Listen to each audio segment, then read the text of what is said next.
أعوذ بالله من الشيطان الرجيم. بسم الله الرحمن الرحيم.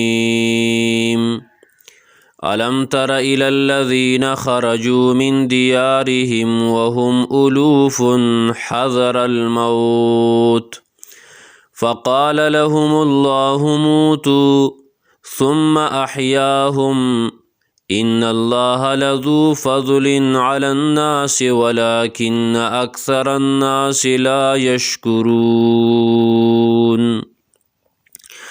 مخی الله تبارک و تعالی د نکاح سره متعلق احکام بیان کړه چې پاغي سره د انسان د نفس حفاظت کیږي او د انفرادي او کورنۍ اصلاح پاغي سره کیږي. نو صلی الله رب العالمین د قتال ذکر کوي چې پاغي سره حفاظت د دین راځي، د مسلمانانو د مالونو حفاظت پاغي سره راځي چې دا اجتماعي او سیاسی اصلاح ده. دغه شان مخکې احکام تکلیفیه ذکر شو چې پاغي سره د قتال استعداد پیدا کیږي. نو صلی الله رب العالمین د قتال او د جهاد حکم راوړي. دریم ربط دا دی چې په آخري امر کې د وفات ذکر و چې هغه حقیقي مرګ دی. نو صلی الله رب العالمین بل قسم مرګ ذکر کوي چې هغه عقوبتی او سزایی مرګ دی. کال د کم قوانین بیانېده نو پای کې یو قانون و چې هغه خلک چې د هغې وفات شي او د هغې بیبیانې پاتې شي نو د هغې مسله الله رب العالمین بیان کړه. نو هغه حقیقي مرګ او دلته چې اوس دا بیانوي نو دا عقوبتي مرګ دی. الم تر الی الذین آیت نه ګورې پیغمبر هغه کسانو ته خرجو من دیارهم چې وتلیو د خپلو کورونو نه. د دې قوم په باره کې دوه اقوال مشهور دي د مفسرینو. اول دا چې دا د بنی اسرائیلو یو قوم چې د دیو په وطن کې طاعون مرض راغی، وبا راغله، یو عمومی یو عذاب راغی، یو مرض پیدا شو.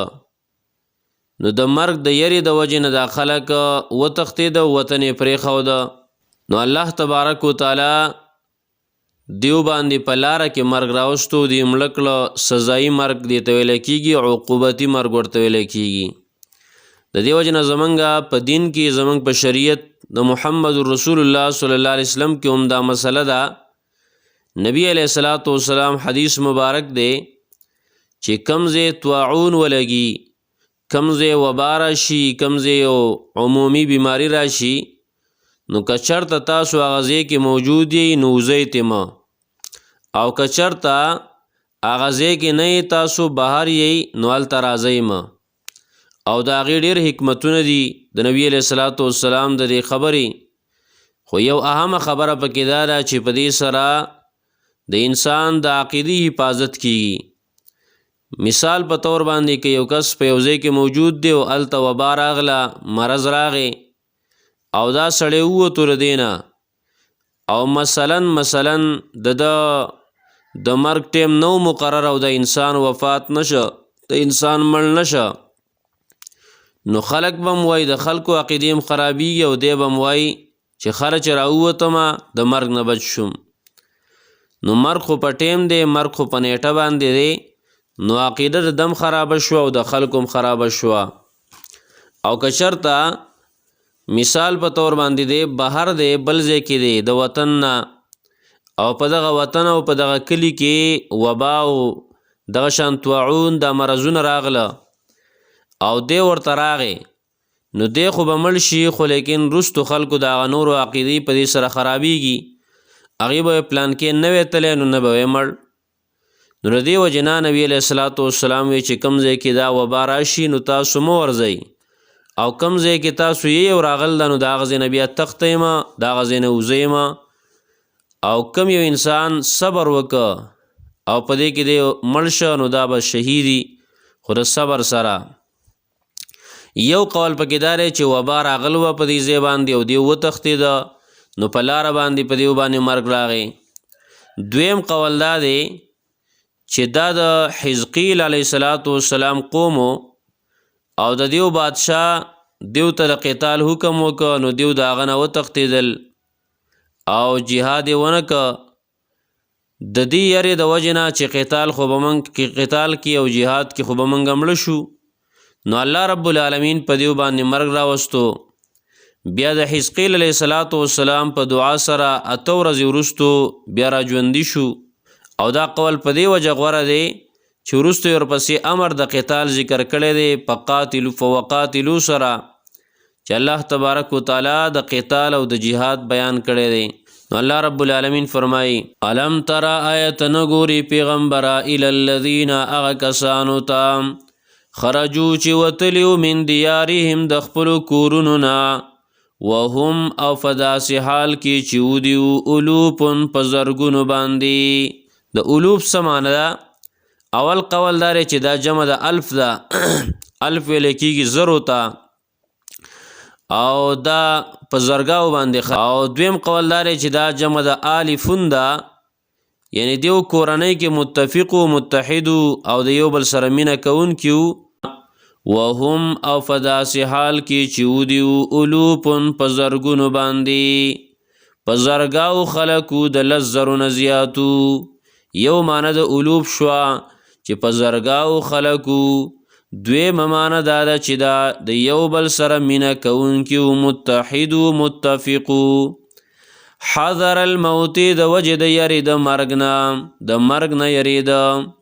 فقال لهم الله نو ویل دیو ته الله تعالی موتو مړه شئ ثم احیاهم بیا یې را ژوندي کړل دیو لره. او دا ژوند ځکه و چې دا عقوبتي او سزایي مرګ و، د اجل او د عاقبت مرګ نه و. ان الله یقینا الله تعالی لذو فضل خامخا خاوند فضل دی علی الناس په خلکو باندې ولکن اکثر الناس لا یشکرون لیکن زیاد د خلکو نه شکر نه وباسي. وقاتلوا فی سبیل الله او جنگیږئ په لاره د الله تعالی کې واعلموا پوه شئ ان الله چې یقینا الله تعالی سمیع ډیر ښه اورېدونکی دی د هر څه، علیم ډیر ښه پوه دی په هر یو څیز باندې. من ذا الذي یقرض الله قرضا حسنا. آیات کې ترغیب د انفاق فی سبیل الله ته ګور، د مخکې ترغیب جهاد فی سبیل الله ته، قتال فی سبیل الله ته. نو اوس په دې آیات کې من ذا الذي یقرض الله کې ترغیب د انفاق فی سبیل الله ته، ځکه قتال او جهاد بغیر د اسبابو نه نشي کېدی او د حصول د اسبابو دپاره مالی انفاق ضروری دی. دې ته جهاد بالمال ویلی کی. من ذا الذي څوک دی هغه کس یقرض الله چې قرض ورکي الله تعالی ته قرضا حسنا قرض ښایسته فیضاعفه نو ډبل بکی الله تعالی د ده دپاره اضعافا کثیره په ډبلولو ډیرو سره، زیات بکی د ده دپاره الله تعالی په زیاتولو ډیرو سره. والله یقبض الله تعالی تنگستیا راولي ویبسطو او پراخی راولي. الله رب العالمین تنگیم راولي پراخیم راولي او دغه شانته کې برکت اچون کې پارس کې الله دی. وإلیه ترجعون او خاص دی الله تعالی ته تاسو واپس کولی شئ. الم تر آیتن ګوري پیغمبر الی الذین کسانو ته خرجو چې وتلیو من دیارهم د خپلو کورونو نه وهم الوف او ودیو په زرګونو باندې خلک یا ودیو مینه کوونکي د یو بل سره حذر الموت د وجې د یری د مرګ نه. فقال لهم یعنی دا تیختی چې کړو او دا وتلی چې و د کورونو نه دا د مرګ د یری د وجې نه تلیو. فقال لهم الله نو ویل دیو ته الله تعالی موتو مړه شئ ثم احیاهم بیا را ژوندي کړه دیو لره. ان الله یقینا الله تعالی لذو فضل خامخا فضل والا دی علی الناس په خلکو باندې ولکن اکثر الناس لا یشکرون لیکن زیاد د دې خلکو نه شکر نه وباسي. وقاتلوا فی سبیل الله او جنگیږئ په لاره د الله تعالی کې واعلموا پوه شئ ان الله سمیع علیم یقینا الله تعالی ډیر ښه اورېدونکی د هر څه دی او ډیر ښه پوه دی په هر څه باندې. من ذا الذي څوک دی هغه کس یقرض الله چې قرض به ورکړي الله تعالی لرا قرضا حسنا قرض ښایسته فیضاعفه نو زیات به کړي الله تعالی د ده لپاره اضعافا کثیره په زیاتولو ډېرو سره والله یقبض الله تعالی تنګستیا راولي ویبسط او پراخي راولي وإلیه ترجعون او خاص دی الله تعالی ته به تاسو واپس کولی شئ. سبحان الله وبحمده سبحانك اللهم وبحمدك أشهد أن لا إله إلا أنت أستغفرك وأتوب إليك.